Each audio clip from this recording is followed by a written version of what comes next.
Нәрестенің іші желденіп ауырғанда не істеу қажет? Нәрестелердің көбі алғашқы айларда іші желденіп, ауырып қиналады. Іші желденуінің себептері неден пайда болады және емдеу жолдарын айтатын боламын.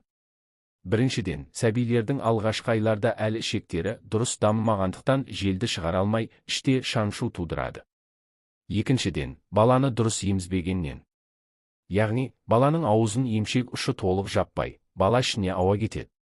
Үшіншіден, ананың дұрыс тамақтанбауынан көкөністер, жеміс-жидектер, газ түзу қасиеті жоғары дәнді дақылдарды мысалға, горок, тағы басқа қолдануы.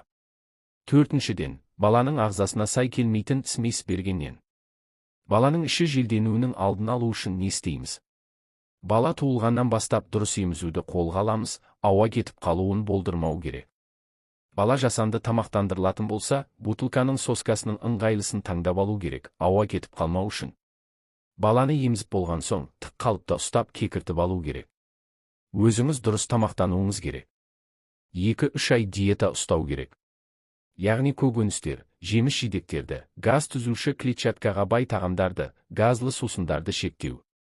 Кофе және шай ішпеу, темекі тартпау. Бұл заттар баланың ішінде жоғары газ түзуімен қоса, баланың дамуына кері әсерін тигізуі мүмкін. Күнделікті 10 минут балаға гимнастика жаттығуларын жасау. Сіз алдын алу жұмыстарын жасамадыңыз делік. Баланың іші ауырды. Енді қандай амалдар қолдану керек?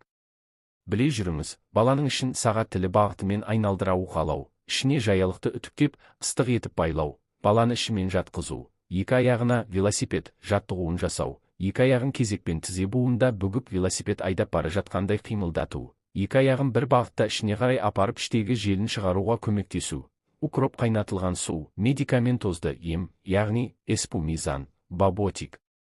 Бір айдан бастап қана қолдануға болады.